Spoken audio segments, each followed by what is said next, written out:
What's going on YouTube? It's your boy NY Jumpman 23 here from WearChurches.com and SneakerHistory.com, here to give you a quick look and an overview of a nostalgic piece I picked up over the weekend. It is the Jordan Jumpman Team 2s. Here's a nostalgic look of the piece that I picked up is the Jordan Jumpman Team 2. What I love about the shoe is the tumbled leather overlay on the midfoot. The midsole has that Jordan lettering on the midsole. What threw me off was actually the toe box. It uses a synthetic type leather, as you can see. I'm trying to bring it up to you, instead of the old school tumble leather that the OG version used. This one was great. I mean, come on, this OG leather on a 98 shoe. I have these are the original 1998 pair. I still wear it on occasion. It fits perfectly well. It fits fine, and the shoe hasn't come apart, so knock on wood. The other thing is that the new model interior padding, there isn't as much padding as the old version. The old version had quite an amount of padding around the Achilles and the heel collar. So the other thing is the new model, the TPU shank is plastic instead of an actual carbon fiber shank utilized on the new version. On the old version, excuse me. They uses a synthetic nubuck upper around the collar. The peel tab, it says Team Jordan over here, but it's filled in. What I mean filled in is that the whole lettering, the context of the lettering is all filled in. Meanwhile, on the OG model, it's actually just outlined. On the insole, you see a white Jumpman. On the OG model, it had a red Jumpman symbol. The insole on the new version uses a very thick insole, which is cool because I think Jordan Brand and Nike are coming back with, listen, we're going to give our customers a little bit more support on the feet, which helps on, especially if you're playing ball and you're landing on impact. You need that extra little, energy return, so it's a lot alleviating on your knees and your legs and stuff like that, which is cool. The thing that it missed the mark on, and this is me just nitpicking on the factor because I'm such a nostalgic fan of this particular shoe and just Jordan Brand itself and its legacy, is that in the OG model it had EVA crash pads on the heel and the forefoot. The new version doesn't have that because of the thicker insole, but I believe the thicker insole will help out on the long run, only for the fact because I believe the shoe utilizes the same tooling as the Air Jordan 13 and the Air Jordan 14 cushion setup, which is the Zoom Air, which is dope. I kind of don't feel it yet, only for the fact I've only had the shoe for about a day, so it takes a little bit of time to break in. But in terms of putting on foot, you don't need the break in time. It's just a cushioning, just needs a little break in a little.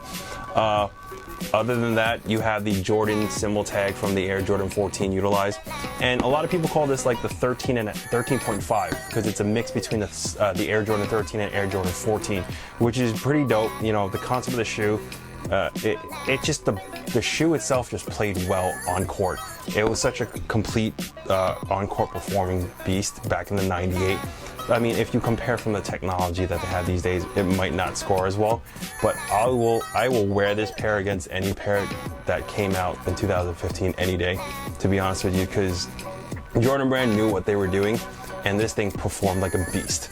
The other thing is, my gripe is possibly the colorways that I've been seeing in certain images, is that they had, when I was at Foot Locker, when I picked these up, I seen a monochromatic colorway of all red on the black bottom and an all black one. The all black pair looks extremely dope, so definitely pick that up if you're a fan of all black shoes.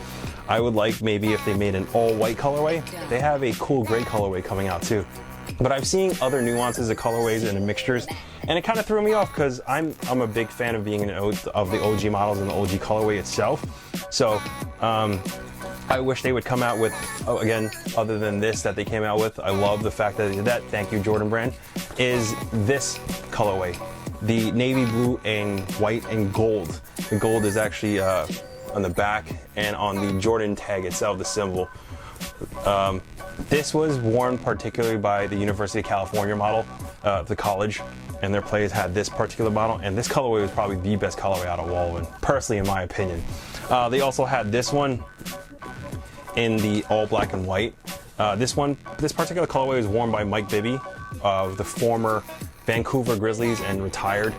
Also the schools that wore these models also was St. John's University, Cincinnati Bearcats, and I believe, of course, University of California. Also, there's another model there was a University of North Carolina had an all white with a Tar Heel blue outline and a Tar Heel blue outsole. That one was very rarely seen because they've only worn it maybe once or twice on television and they've worn it in practice. I think Jordan Brand would knock it out of the park if they came out with that colorway, only for the fact because, of course, Michael Jordan went to University of North Carolina, and Tar Heel colorway, Jordan Brand, it's without a question, without a doubt in my mind that that colorway would sell immensely well. I personally would probably get them too. So, Jordan Brand, if you're listening, hopefully you come out with that colorway. The other thing that I get to, I'm nitpicking on because I'm such a fan of this particular model and the Jordan Brand legacy is that the women's shoe. The women's model utilizes the Air Jordan 13 outsole.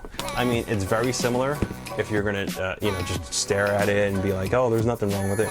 There isn't, but for a person like me who's been nostalgic on the piece and I've been waiting 18 years for this shoe, and I'm just not saying I'm speaking up for the women or the kids, is that the kids model had the same exact outsole as this particular, the Team Jordan 2s, not the Air Jordan 13 outsole. I don't know why Jordan Brand did that.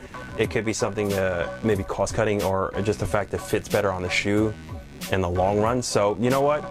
If it works, go for it. Again, this is me just personally nitpicking. Only fact is I love the formality of the OG, original setup, original lining.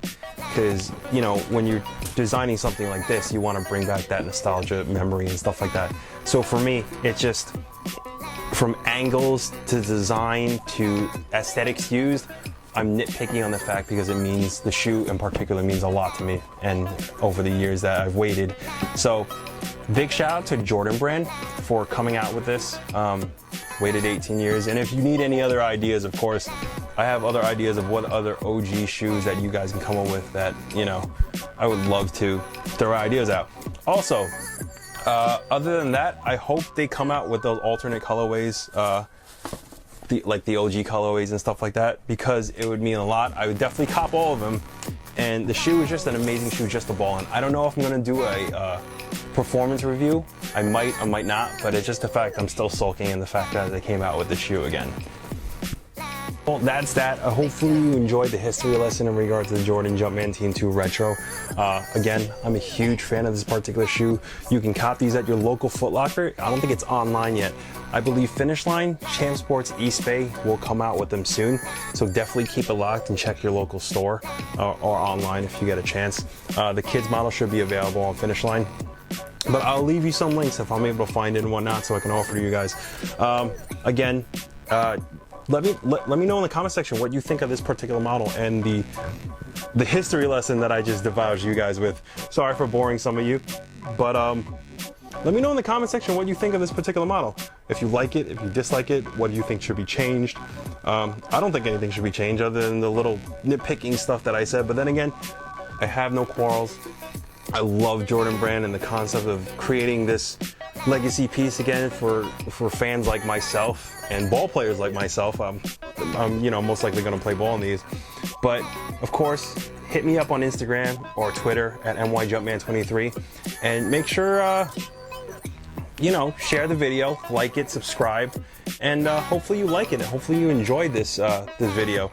And NYJumpman23 signing off for sneakerhistory.com and weartesters.com.